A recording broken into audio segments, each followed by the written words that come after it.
তো হ্যালো বন্ধুরা, তোমরা দেখতে পাচ্ছ আমি ঘুমিয়ে আছি আর আজকে যাবো হচ্ছে ব্যাংকে। দোকানে দুটো কাস্টমার এসেছিলো, তো মাসি তাকে কলা দেখাচ্ছিল, মানে তারা কলা নিবে তাই। তারপরে ব্যাংকে এসে দেখি ব্যাংক বন্ধ, মন তো খারাপ। মাসি বললো ব্যাংক যেহেতু বন্ধ আছে চল যাই টাকাটা দিয়ে আসি, কলা বিক্রি করেছি সেই টাকাটা। তো স্কুলের সামনে দিয়ে যাচ্ছিলাম আমরা, শেষমেশ সামনেই আমার দিদাবাড়ি, এই যে টোটো রাখা আছে এখানে। তো এসে দেখছি গাছে অনেক আম হয়েছে আর আম পাকা আমি একটা পেরেও নিয়েছি আর খাচ্ছিলাম। ব্যাংকে এসে আমরা আম খাচ্ছি মার বাড়িতে, কিচ্ছু করার নেই, ব্যাংক বন্ধ। তাই ভাবলাম দুটো আমি খেয়ে আসি, দুটোর মধ্যে একটা ভাগ বসে গেল, কে নিল। তো আমার জীবনের ফার্স্ট ব্লগ কেমন হয়েছে অবশ্যই কমেন্টে বলবে। তো আমার বলাই সার হলো গুড্ডুকে, কারণ আমি বলছিলাম গুড্ডুকে কিছুক্ষণ আগেই যে কাঁঠালটা পেকেছে না পাকিনি।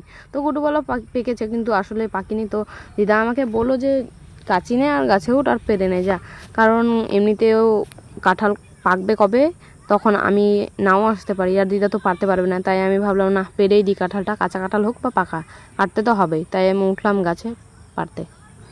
কাঁঠাল দুটো এতটাই বড় ছিল যে আমি কি বলবো, অনেক কষ্টে পেরেছি। কাঁচা তো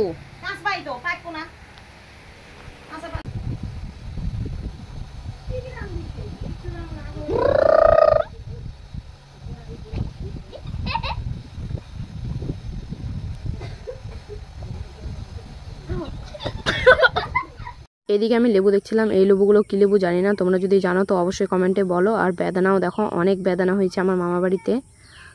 তারপরে আবার বেরিয়ে পড়লাম বাড়ির উদ্দেশ্যে, কারণ অর্ধেক রাস্তায় গিয়ে দেখি আমার প্যান্টের পকেটে টাকা নেই। তারপরে এসে দেখি গেটের এখানেই পড়ে আছে টাকাটা। দেখতে পাচ্ছ মাসি অত দূর থেকে হাঁটতে হাঁটতে আসছে, কারণ আমরা চলে গেছিলাম দোকান থেকে রিটার্ন ঘুরে এসেছি এত দূর হাঁটতে হাঁটতে, শেষমেশ 500 টাকা বাড়ির এখানে পড়ছো। এতটাই গরম লাগছিল যে আমি টুপি খুলে টোটোয় বসে পড়লাম, কারণ টোটোটা সামনেই রাখা ছিল। আবার হাঁটতে হাঁটতে এসে সাথীদের দোকান দিয়ে একটা মজা নিয়ে বসে পড়লাম। তারপর গুটিকে বলছিলাম তোরটা দিয়ে একটু খেয়ে দেখি কেমন লাগে।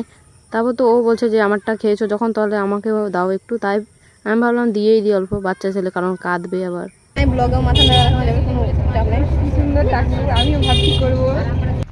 দোকান থেকে তো মজা খেয়ে নিয়েছি, আবার হাঁটা শুরু। হাঁটতে হাঁটতে মাসিও চলে গেল মাসিদের, কারণ পিছনে একটা রাস্তা ছিল, ওই রাস্তায় মাসিদের বাড়ি, ওই রাস্তায় চলে গেলাম। তো আমি একা একা হাঁটতে হাঁটতে চলে আসলাম শেষমেশ বাড়ি। তো টাটা।